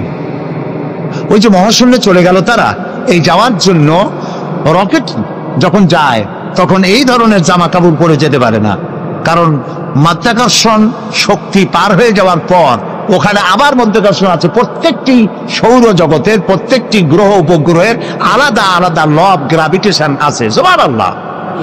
একটা আরেকটাকে টেনে ধরছে। আল্লাহু আকবার বলেন। সূর্য পৃথিবীকে টেনে ধরেছে, পৃথিবী সূর্যকে টেনে, একটার সাথে আরেকটা এইভাবে টেনে ধরা আছে। আল্লাহ তাআলা এই ব্যবস্থা করে রেখেছেন। সুবহানাল্লাহ। এই ব্যবস্থাপনা যেদিন শেষ হবে সেদিন কিয়ামত হয়ে যাবে। আচ্ছা, এইখানে কাপড় চোপড় তাদের আলাদা, ওখানে অক্সিজেন নাই, সেই জন্য অক্সিজেন পিঠে বেঁধে সিলিন্ডার বেঁধে নাকের সাথে লাগানো থাকে, দেখছেন না আপনারা ছবি। এরপরে তারা যে খানাগুলো খায় সে খাবারের জন্য এই রকমের প্লেট হবে না, সেটা ম্যাগনেটিক প্লেট হবে। খাবারগুলো এর মধ্যে আটকা থাকে, যদি আটকানো ব্যবস্থা না হয় তাহলে খাবারগুলো ভেতরে গিয়ে ভাত যদি হাতে নেন ভাতগুলো উড়ে যাবে, একটা একটা ধরে ধরে খাওয়া লাগবে। পানিগুলো ছিটকে যায়, সেই জন্য ট্যাপের উপরে ঢাকনা দিয়ে হাত ঝুঁকবার ব্যবস্থা আছে, তা না হলে পানিগুলি বৃষ্টির মতো উড়ে যাবে। এই ব্যবস্থা। এইখানে বিজ্ঞানীরা কি করলো, পৃথিবী থেকে 49 কোটি কিলোমিটার দূরে, 49 কোটি কিলোমিটার দূরে হলো মঙ্গল গ্রহ, যেটাকে মার্স বলা হয়। সেইখানে সোজার্নার নামক একটি গাড়ি পাঠিয়ে দিল আমেরিকার নাসা থেকে। এটি 10 কেজি ওজনের একটি রোবটের মতোই। ওর মধ্যে একটি গাড়ি আছে, 6 চাকার একটি গাড়ি। সেই গাড়িটা নিয়ে এটা চলে গেল, রকেট এটা চলে গেল। 49 কোটি মাইল অতিক্রম করতে কয়েক মাস সময় লাগলো। এরপরে সেখানে নামলো, নামার পরে পর্দাটা ফেটে গেল, গাড়িটা বেরিয়ে আসলো। ওতে ছিল হাই পাওয়ারের ক্যামেরা দিয়ে ছবি তুলবে এবং ছবিগুলি ওখান থেকে ট্রান্সমিট করবে নাসায়। চিন্তা করেন, 49 কোটি মাইল দূরে, সেইখান থেকে ক্যামেরায় ফটো তুলছে আর ফটো ট্রান্সমিট করতেছে মাটিতে। সেই ফটো তুলতে তুলতে, ফটো আসতে আসতে বিজ্ঞানীরা দেখলেন, কম্পিউটারে তারা দেখতে পেল যে ওই গাড়িটা চলতে চলতে হঠাৎ এক জায়গায়, ছোট্ট গাড়িতেও একটা পাথরের সাথে আঘাত লেগে কাত হয়ে গেছে, চাকা দুইটা উঁচু হয়ে গেছে। এই যেমন আমাদের দেশে বেবি ট্যাক্সি রাস্তায় মাঝে মধ্যে ছোট মানুষের মতো কাইট হয়ে পড়ে, ওই রকম কাইট হয়ে পড়ছে। চিন্তা করেন, এই পৃথিবীর মাটিতে বসে এই দৃশ্য দেখে কম্পিউটার মনিটরিং করে কাইট হওয়া গাড়িটাকে সোজা করে আবার চালাইয়া ছবি পাঠাবার ব্যবস্থা করেছে। এই যদি হয় সামান্য জ্ঞান, তাহলে আমার আল্লাহর জ্ঞান কত! সুবহানাল্লাহ। আল্লাহ তাআলা কত জ্ঞানী! সুবহানাল্লাহ, সুবহানাল্লাহ। আল্লাহ তাআলা পার্টনারশিপ বিজনেসের জন্য, আল্লাহর, আমি বলছিলাম পার্টনারশিপ বিজনেসের জন্য কয়টা জিনিস দরকার? 3টা। 1 নম্বরে পুঁজির অভাব। পুঁজির অভাব আল্লাহর আছে? এত আস্তে করলে তো হবে না, এটা তো ঈমানের প্রশ্ন। পুঁজির অভাব আছে আল্লাহ। 2 নম্বরে আল্লাহ তাআলার জ্ঞানের অভাব আছে, দক্ষতা, এক্সপেরিয়েন্স, অভিজ্ঞতার অভাব আছে। এবার 3 নম্বর কি বলছিলাম কোন তো দেখি? মাশাআল্লাহ, মনে আছে? আলহামদুলিল্লাহ, আলহামদুলিল্লাহ। সবাই পকেট ভরা নাম্বার নিয়ে বাড়ি যেতে পারবে না। 3 নম্বরের শক্তি। আল্লাহ তাআলা বয়সের ভারে এখন ক্লান্ত। বলেন নাউযুবিল্লাহ, বলেন নাউযুবিল্লাহ, আবারও বলেন নাউযুবিল্লাহ। খুলিকাল ইনসানু দাঈফা। আল্লাহ একবার তোরা দুর্বল। মানুষদেরকে সৃষ্টি করা হয়েছে কি করে? দুর্বল করে। আর আল্লাহর অবস্থা কি? আল্লাহ রাব্বুল আলামিন বলেন, আন্নাল কুওয়াতা লিল্লাহি জামিআ। আন্নাল কুওয়াতা লিল্লাহি জামিআ। সমস্ত ক্ষমতার উৎস কেবলমাত্র কে? আল্লাহ রাব্বুল আলামিন। আর আমার দেশে কিছু নেতা নেত্রী আছেন এমন, যারা বলেন সকল ক্ষমতার উৎস জনগণ। বলেন নাউযুবিল্লাহ। এই কথা বলা জায়েজ নাই, এই কথা বিশ্বাস করা হারাম। এখন যদি গোটা পাশের বাউয়া ব্যাংক চেনেন বাবু ব্যাংক? যদি মাহফিলের মধ্যে লাভ দিয়া এরকম পড়তে পড়তে আপনাদের মধ্যে আসে, খোলা ব্যাংক কয়। খোলা ব্যাংক, খোলা ব্যাংক, খোলা ব্যাংক গুলি লাভ হবে যে জোরে, আপনারা লাভ দিবেন তার থেকে কি? কতগুলি বউবাসী, কতগুলি বল্লা, কতগুলি ভিমরুল যদি ছেড়ে দেওয়া যায়, মানুষ টেকবে একটাও? ওই মাথা দিয়ে সাপ ঢুকছে, শোনা মাত্রই এই মাথা দিয়ে লোক দৌড়তে এমন দৌড় মারবে লবণ চোরা পর্যন্ত যাইয়া কবে ভাই আমরা দৌড়াই কেন? আপনারা সকল ক্ষমতার উৎস। কেবলমাত্র পাগল আর ছাগলদের কথা এটা। সকল ক্ষমতার উৎস আল্লাহ তাআলা। আল্লাহ। কেউ যদি মনে করে যে এই কথা বললে জনগণ খুশি হবে, আমাদের ভোট দেবে, ভোট দিয়া ক্ষমতায় থাকা যায় না। ক্ষমতায় রাখার মালিক আল্লাহ। কে মালিক? আল্লাহ তাআলা মালিক। যারে খুশি উঠাবে, যারে খুশি নামাবে। ক্ষমতা কার? আল্লাহ। আল্লাহ তাআলা। সুবহানাল্লাহ কইতে ইচ্ছা করে না। তো আনাল কুওয়াতা লিল্লাহি জামিআন, সমস্ত ক্ষমতার উৎস কেবলমাত্র আল্লাহ। এক আঙ্গুল আকাশের দিকে উঁচু করে বলেন, ক্ষমতার মালিক বলেন আল্লাহ, আল্লাহ, আল্লাহ। আলহামদুলিল্লাহ। হাত নামা। ক্ষমতার একচ্ছত্র মালিক, যা খুশি তাই তিনি করতে পারেন। সুতরাং এই তিনটি কারণের কোন কারণ তার মধ্যে নাই বলে আল্লাহ জুলম এটাকে বলেছেন, এটাকে বলেছেন শিরক, জুলমুন আযীম। অবশ্যই লা জুলমুন আযীম, অবশ্যই মারাত্মক অপরাধ জুলম। অপরাধ করা যাবে না, আল্লাহর সাথে কাউকে শরীক স্থাপন করা যাবে না। দেখেন শরীকটা কি? আল্লাহ তাআলা তিনি এমন সত্তা, তার সত্তা সম্পর্কে জানাতে হবে। তিনি কোথায়? আল্লাহ তুমি কই? সকলে কয়, অনেকে বলে যে তিনি সব জায়গায়। বলে না ভাই আল্লাহ কই? কয় সব জায়গায়। এ কথা কি ঠিক? না, এটা ঠিক না। আল্লাহ সব জায়গায় হইলে তাহলে তো কত খারাপ জায়গাও আছে। আছে না দুনিয়ায় খারাপ জায়গা? আমি নাম নিলাম না। তাহলে তো আল্লাহ সেসব জায়গায় থাকতে হয়। নাউজুবিল্লাহ বলেন। আল্লাহ কোথায়? তা আল্লাহরই জিজ্ঞেস করা দরকার যে আল্লাহ তুমি কই? আল্লাহ তাআলা আমরা প্রশ্ন করার আগে সোয়ালে মুকাদ্দারের জবাব দিয়েই ফেলেছেন। আল্লাহ রাব্বুল আলামিন বলেছেন, আর রাহমানু আলাল আরশি ইস্তাওয়া। আল্লাহ তাআলা আছেন আরশে আজিমে। কোথায় আছে বলেন? আরশে আজিম। আরশে আজিমে আছে। লা তাখুযুহু সিনাতু ওয়ালা নাওম, ঘুমও নাই তন্দ্রাও নাই। আল্লাহ কয় 6 দিনে আকাশ আর জমিন বানাইছি, আমি ক্লান্ত হই নাই। সুবহানাল্লাহ। সুবহানাল্লাহ। তার ক্লান্তি নাই, তার তন্দ্রা নাই। মুসা আলাইহিস সালাম বলেছেন, আল্লাহ তুমি নাকি ঘুমাও না? আল্লাহ কয় বিশ্বাস করো না? কয় আল্লাহ বিশ্বাস করি, তো বুঝি না, না ঘুমায় পারে কেমনে? বুঝি না। ইব্রাহিম আলাইহিস সালাম এরকম বলেছিলেন, রাব্বি আরিনি কাইফা তুহিয়াল মাউতা। আল্লাহ তাআলা মরারে জিন্দা বানাও কেমনে? আল্লাহ কয় আওয়ালাম তুমিন, বিশ্বাস করো না? কয় বিশ্বাস করি। বিশ্বাস না করে পারা যায়? আমি নবী মানুষ, বিশ্বাস করি। তবে কিনা কানে শোনা কথা আর চোখে দেখা একটু তো ব্যতিক্রম হয়। যদি তুমি আমারে দেখাও, ওয়ালাকিন লিয়াতমাইন্না কালবি, তাহলে আমার কলজাটা ঠান্ডা হয়ে যায়। আল্লাহ কয় যখন তুমি বিশ্বাস করো তখন বুঝাইতে আর কোনো অসুবিধা নেই। আল্লাহ বুঝাইছে না? কেমনে বুঝাইছে সেটা আলাদা ওয়াজ, সেটা এখানে করবো না। মুসা আলাইহিস সালাম বললেন, আল্লাহ তাআলা তুমি নাকি ঘুমাও না? আল্লাহ কয় যে সত্যিই তো তাই, ঘুমাই না। তুই বিশ্বাস করো না? কয় করি, বুঝি না। আল্লাহ কয় বিশ্বাস করছো, বুঝাই নেই। 1 গ্লাস পানি আনো। 1 গ্লাস পানি আনা হলো, দাঁড়া যাবো। আল্লাহ মুসারে করলেন পানি নিয়ে দাঁড়াও, আর ঘুমের করলেন মুসারে ধর। মুসা আলাইহিস সালামের ঘুমে ধরলো, হাত সেকিল হয়ে 1 গ্লাস পড়ে ভেঙে গেল। মুসা আলাইহিস সালাম ভয় পেয়ে গেলেন। আল্লাহ রাব্বুল আলামিন বলেন, মুসারে ভয় পাওয়ার কারণ নাই, আমি একটি বোঝার জন্য, দৃষ্টান্তের জন্য এই কাজটি করেছি। ভয় পাওয়ার কারণ নাই। একটা গ্লাস হাতে নিয়ে 1 মুহূর্তে রাখতে পারো নাই। ঘুমের আমেজে গ্লাস ভেঙে চুরমার হয়ে গেছে। তোমার রব যদি ঘুমায় যায় তাহলে আকাশ আর জমিনের ট্রাফিক সিস্টেম অচল হয়ে যায়। সব কিছু তোমার আল্লাহ হাতের মুঠায়। আমি আল্লাহ ঘুমাই না। তাছাড়া মাখলুকদের যা হয়, খালেকের তা হয় না। খালেক এর থেকে মুবাররা, পবিত্র। মানুষের ঘুমায়, প্রাণী জগৎ ঘুমায়, আমি ঘুমাই না। ঘুমও নাই, তন্দ্র নাই। সুবহানাল্লাহ। সব শুনি, সব দেখি।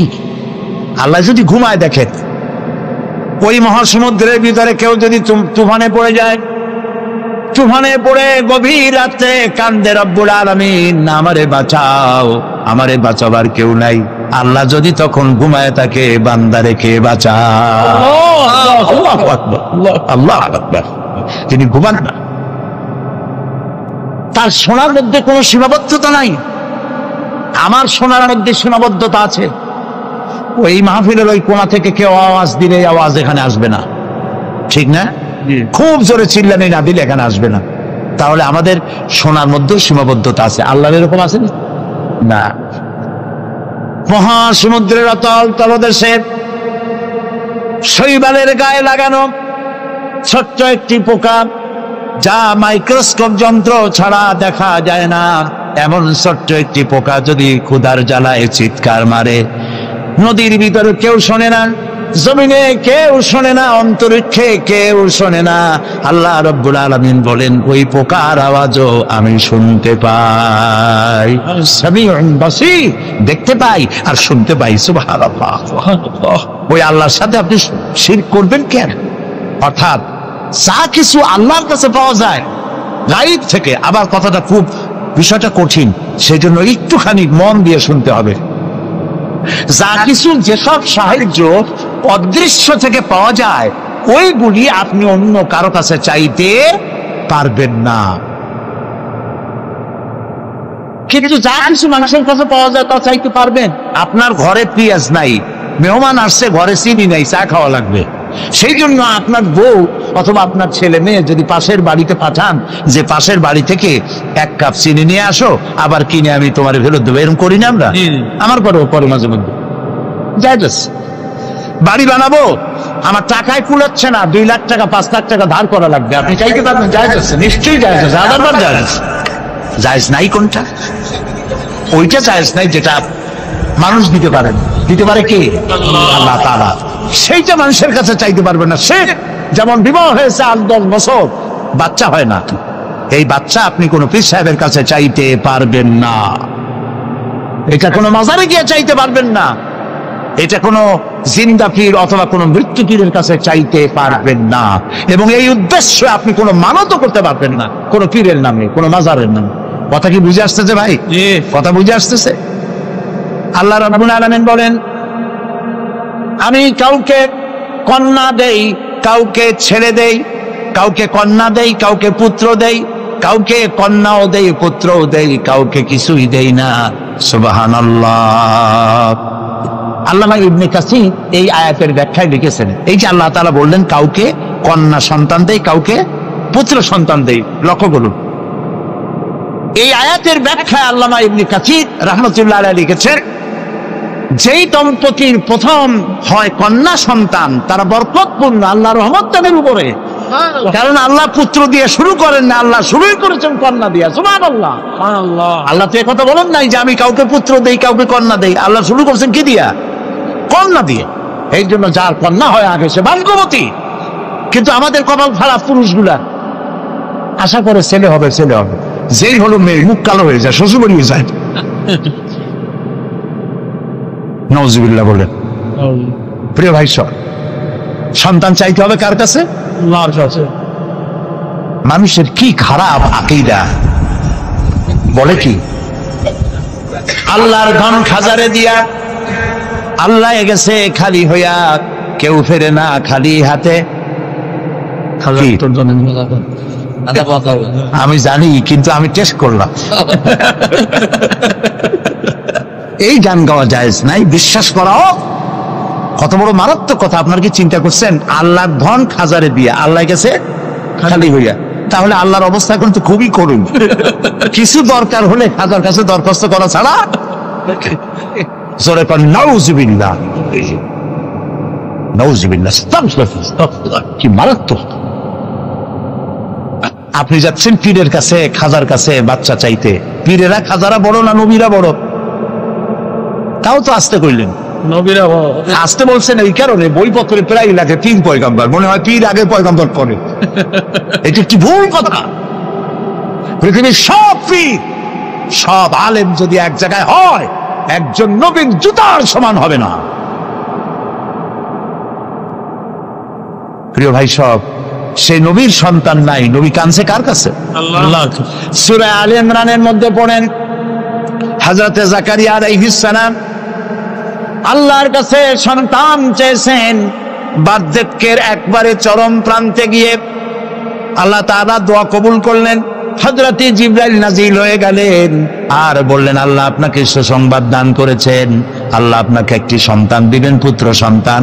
হওয়ার সাথে সাথে নাম রাখবেন ইয়াহইয়া। ইয়া সন্তান হবে, পুত্র সন্তান। নাম রেখে দিয়েছেন কে? আল্লাহ। হযরতে জাকারিয়া আলাইহিস সালাম চিন্তা করলেন, বলেই ফেললেন যে জিবরাইল, আল্লাহ তো বললেন আমার ছেলে হবে, কিন্তু হবে কেমনে তা তো বুঝি না, আমি তো বুড়া মানুষ, তাই তো পারি না। বউ বুড়ি, আকির, বন্ধা, বাজা, তার বাচ্চা হবে কেমন? সে বুড়ি, আমি বুড়া, কেমনে হবে? হযরত জিবরাইল তো কথা কবে না, কে না বললে? আল্লাহ তাআলা জবাব বললেন, একটা আয়াত বলে নেন, এক একটি শব্দ বলেছেন আল্লাহ তাআলা, কাদালিক, আমি যেভাবে চাই সেইভাবেই হবে। সুবহানাল্লাহ। আল্লাহ চাইনি কি না হয়। এই বুড়া বয়সে আল্লাহ ছেড়ে দিলেন কে? জাকারিয়া আলাইহিস সালামকে। কে দিয়েছেন? চিল্লায় বলে আল্লাহ। আল্লাহ তাআলা তাকে সন্তান দিয়ে দিয়েছে। আল্লাহ কিছু, আল্লাহ একটা মানুষ বানাবেন, খালি কতটুকু মাটি হইল হইল, মা বাবু লাগবে না, মাও লাগবে না, পারছেন না বানাইতে? কারে বানাইছেন? এরপরে বাপেরও দরকার নাই, খালি একটা মেয়ে লোক হলেই হলো, পারছেন না বানাইতে? কারে বানাইছেন? ঈসা আলাইহিস সালাম। ইন্নাল্লাহা আলা কুল্লি শাইইন কাদির। সমস্ত জিনিসের উপরে ক্ষমতা রাখেন কে? আল্লাহ। আল্লাহ আল্লাহ।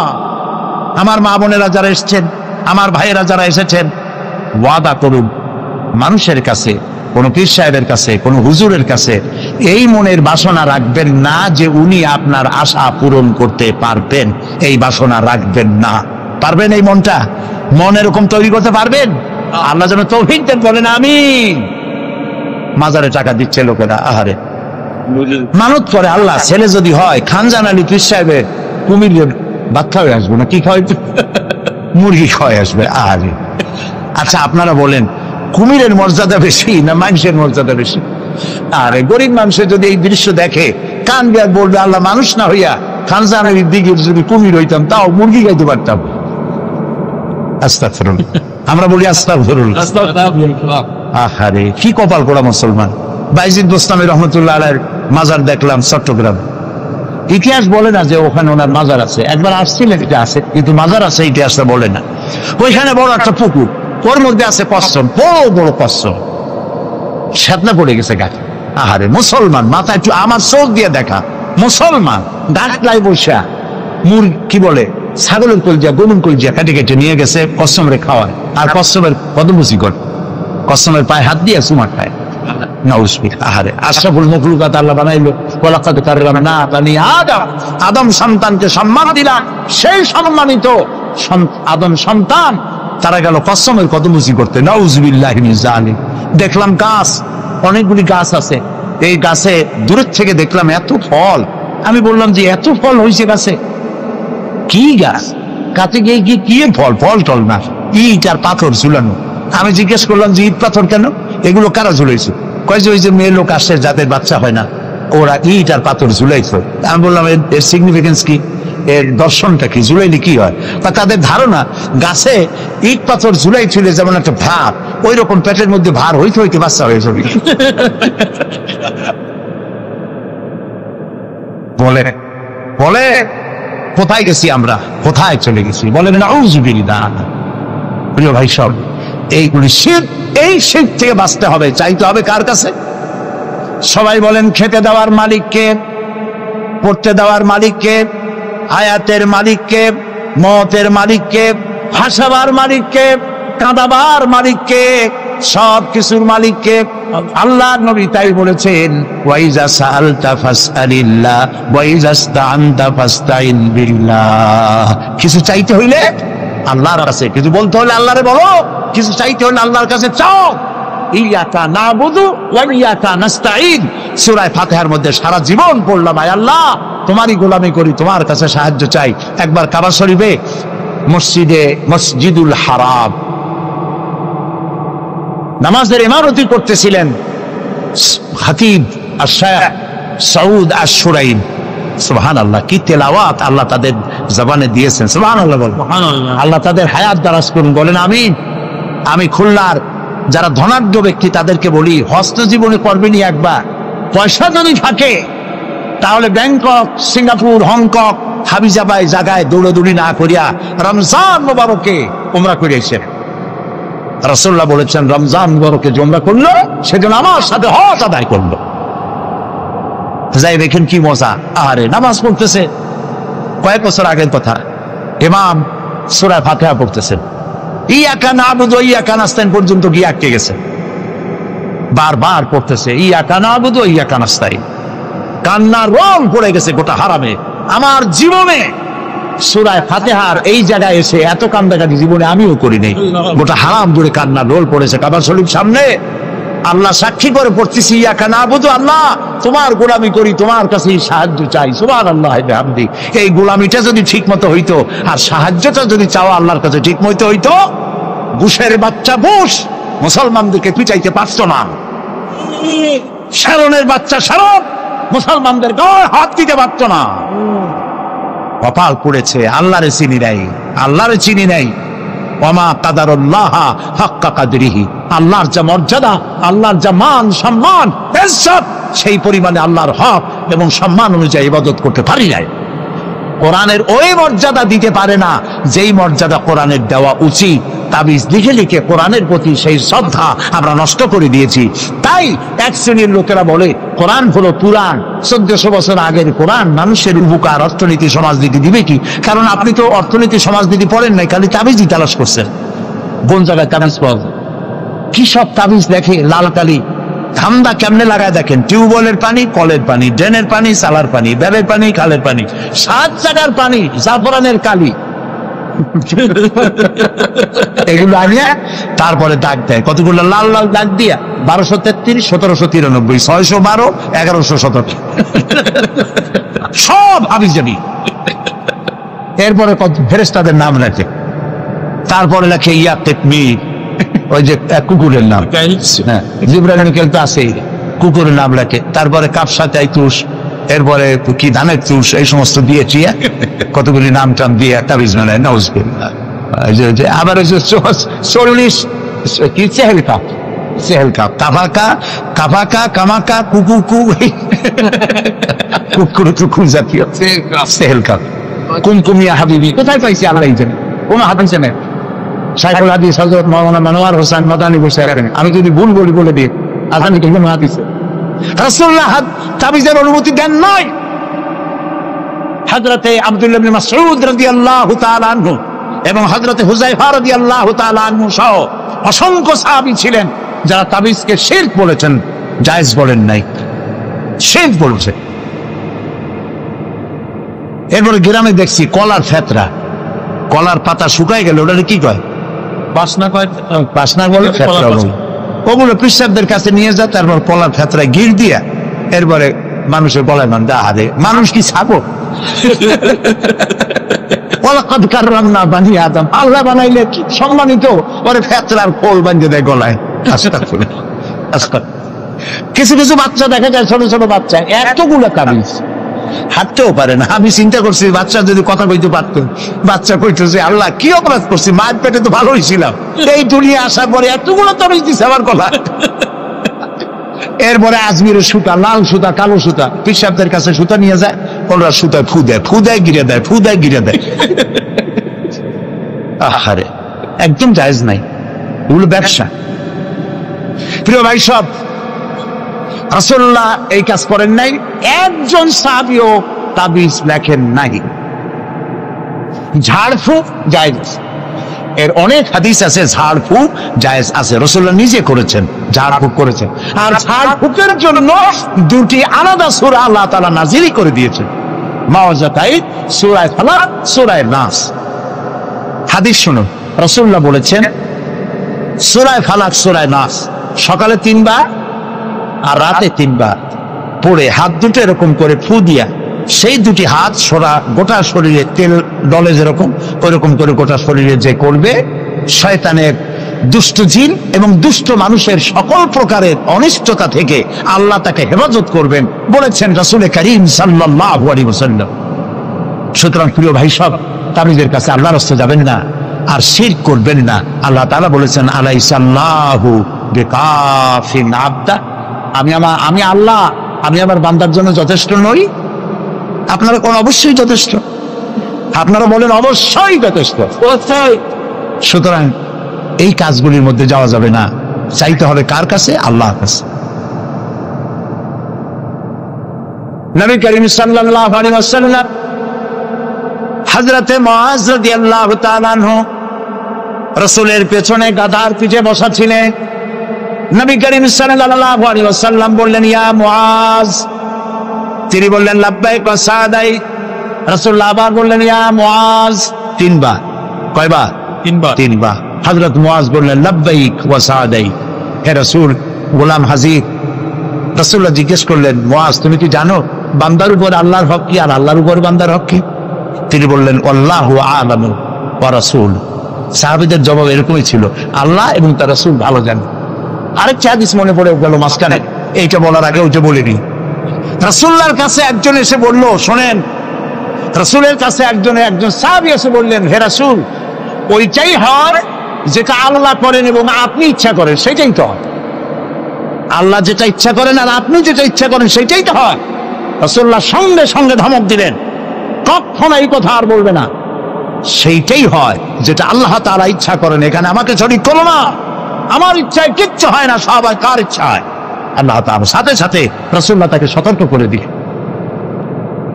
রাসূলুল্লাহ যদি এভাবে সতর্ক করেন, আমাদেরকে সতর্ক হওয়া উচিত। রাসূলুল্লাহ তিনবার ডাকলেন। হযরত মুআজকে জিজ্ঞেস করলেন, তুমি জানো আল্লাহর উপরে বান্দার হক কি, বান্দার উপরে আল্লাহর হক কি? তিনি বললেন, আল্লাহ এবং রাসূল ভালো জানেন।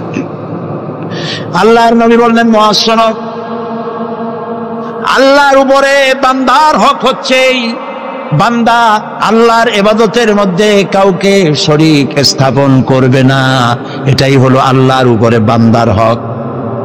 আর বান্দার উপরে আল্লাহর হক হচ্ছে যেই বান্দা আল্লাহর ইবাদতের মধ্যে কাউকে শরীক স্থাপন করবে না, আল্লাহ রাব্বুল আলামিন তার জন্য জাহান্নামের আগুন হারাম করে দিবে। খবরদার শিরকের কাছে যেও না। আমরা কি আল্লাহর সাথে দেখা করতে চাই? বলেন, দেখা করতে চাই? যারা জবাব দেন নাই তারা কিন্তু বিপদে। আমরা কি আল্লাহর সঙ্গে দেখা করতে চাই? যদি আমরা আল্লাহর সঙ্গে দেখা করতে চাই, আল্লাহ রাব্বুল আলামিন বলেন, ফামান কানা ইয়ারজু লিকা রাব্বিহি ফালইআমাল আমালান সালিহান ওয়ালা ইউশরিক বিইবাদাতি রাব্বিহি আহাদা। ফামান কানা ইয়ারজু লিকা রাব্বিহি, তোমাদের মধ্যে যে কেউ আল্লাহর সঙ্গে, রবের সঙ্গে যদি কেউ দেখা করতে চায়, দুইটা কাজ করতে হবে। কয়টা কাজ? ফালইআমাল আমালান সালিহা, সেজন্য ভালো কাজ করে, উত্তম কাজ করে। ভালো কাজ, ভালো কাজ কারে কয়? ভালো কাজ করার জন্য দুইটা শর্ত। ভালো কাজ করার জন্য কয়টা শর্ত? আমলে সালেহ, নেক কাজের জন্য দুইটা শর্ত মুখস্থ করুন। এক নম্বর শর্ত হচ্ছে কাজটি হতে হবে আল্লাহকে খুশি করার জন্যে। এত বড় তাফসীরের মাহফিল দেখে লোকেরা বুঝবে খুলনা সমাজ কল্যাণ পরিষদ কি বিরাট কাম করছে, এই নিয়তে নয়, এবং তারা সেই নিয়তে করেও নাই। আলহামদুলিল্লাহ বলেন। আলহামদুলিল্লাহ। এটা করবো এই জন্য আল্লাহ খুশি হবেন, আল্লাহর কোরআনের প্রচার হবে, আল্লাহ খুশি হবে, সেই জন্য করেছে। তাহলে কাজটা, যে কোনো কাজ আমি করব, ভালো কাজ যেটাই করব, সে কাজটা করব কারে খুশি করার জন্য? আল্লাহ। দুই নম্বরে কাজটি হতে হবে সুন্নতে নববী সাল্লাল্লাহু আলাইহি ওয়াসাল্লামের উপরে। দাড়ি রাখবো কারে খুশি করার জন্য? আল্লাহর খুশি করার জন্য। রাখবো কার মতো? রবীন্দ্রনাথের মতো, কার্ল মার্কসের মতো, ম্যাক্সিম গর্কির মতো? কার মতো? রাসূলুল্লাহ। বাস, আর দৃষ্টান্ত দিতে চাই না। আশা করি বুঝে আসছে কিনা? তাহলে আল্লাহ তাআলা বলছেন যে যদি তোমরা তোমার রবের সাথে দেখা করতে চাও, কয়টা কাজ করতে হবে? দুইটা। একটা কাজ হলো ভালো কাজ করো, নেক আমল করো। আর দুই নম্বরে হচ্ছে ওয়ালা ইউশরিক বিইবাদাতি রাব্বিহি আহাদা, আল্লাহর ইবাদতের সাথে কাউকে শরীক স্থাপন করো না। তাহলে আল্লাহ তাআলার সঙ্গে দেখা করা কিয়ামতে যাবে। ربنا ظلمنا أنفسنا وإن لم تغفر لنا وترحمنا لنكونن من الخاسرين ربنا لا تزغ قلوبنا بعد إذ هديتنا وهب لنا من لدنك رحمة إنك أنت الوهاب ربنا فاغفر لنا ذنوبنا وكفر عنا سيئاتنا وتوفنا مع الأبرار ربنا وآتنا ما وعدتنا على رسلك ولا تخزنا يوم القيامة إنك لا تخلف الميعاد আয় আল্লাহ রব্বুল আলামিন বিশাল এই জনতা নিয়ে তোমার দরবারে হাত তুলেছি রব্বুল আলামিন কোরআনে কারীমের মাহফিল বড় আশা করে হাত তুলেছি মেহেরবানি করে আলোচনার সওয়াব রাসূল করিম সাল্লাল্লাহু আলাইহি ওয়াসাল্লামের রূহ মুবারকে পৌঁছায় দাও तमाम পৃথিবীর মাটির নিচে মুমিন মুমিনাত যারা শুয়ে আছে তাদের রূহের উপরে সওয়াব পৌঁছায় দাও রব্বুল আলামিন আমাদের মা বাপ যাদের দুনিয়া থেকে বিদায় হয়ে গেছে কবরগুলিকে জান্নাতের টুকরা বানায়া দাও রব্বির হামহুমা কামা রব্বায়ানি সগীরা সবাই পড়েন রব্বির হামহুমা কামা রব্বায়ানি সগীরা আয় আল্লাহ আমাদের মা বাপ যাদের বেঁচে আছে স্বাস্থ্য ভালো রাখো আল্লাহ তাদেরকে হায়াতে তাইয়্যিবা দাও সেহাতে কুল্লিয়া দাও খাতিমা বিল খাইর করো রব্বুল আলামিন কোরআনে কারীমের মাহফিলে বড় আশা করে আমরা হাত তুলেছি আমাদের জিন্দেগির সকল গুনাহ খাতা maaf করে দাও আয় আল্লাহ তাআলা জীবনে বহু গুনাহ করেছি গুনাহ করে করে জীবনটারে নষ্ট করে ফেলেছি আয় আল্লাহ তুমি দয়া করে মেহেরবানি করে আমাদের জিন্দেগির গুনাহ maaf করে দাও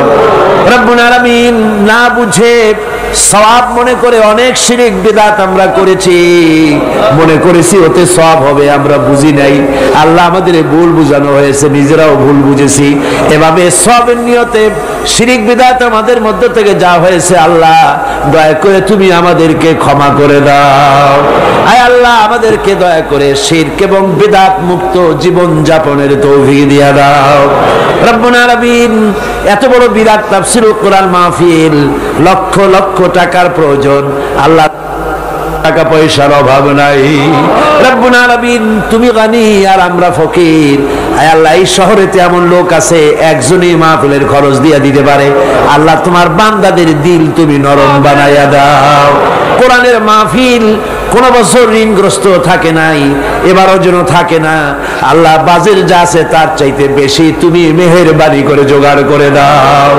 রব্বুল আলামিন আরেকটা দোয়া তোমার দরবারে করি চেসনিয়া আর বজনিয়া শেষ হয়ে গেল আল্লাহ ওদের সাথে আমাদের রক্তের সম্পর্ক নাই ওদের সাথে আমাদের আত্মীয়তার সম্পর্ক নাই ওদের সাথে আমাদের শুধু ঈমানের সম্পর্ক আয় আল্লাহ ওদেরকে মেরে মেরে কাফিররা শেষ করে দিল মাবুদ বজনিয়ার চেসনিয়ায় আরেকবার তুমি তোমার রহমতের ফেরেশতা পাঠায় দিয়া সাহায্য করো আল্লাহ কাশ্মীরের মুসলমানদের উপর আরেকবার সাহায্য করো রব্বুল আলামিন এই মাহফিল আল্লাহ যত মানুষ আসে আল্লাহ বড় আশা নিয়ে আসে কোরআনের মাহফিলে অনেকের রোগ ব্যাধি আছে তাদের ধারণা কোরআনের মাহফিলে দোয়া কবুল হয় আল্লাহ তুমি দয়া করে এই ধারণা তুমি মঞ্জুর করে নাও যার যত রোগ আছে বালাই আছে ব্যাধি আছে আল্লাহ সকলকে maaf করে দাও সুবহান রাব্বিকা রাব্বিল ইজ্জাতি আম্মা ইয়াসিফুন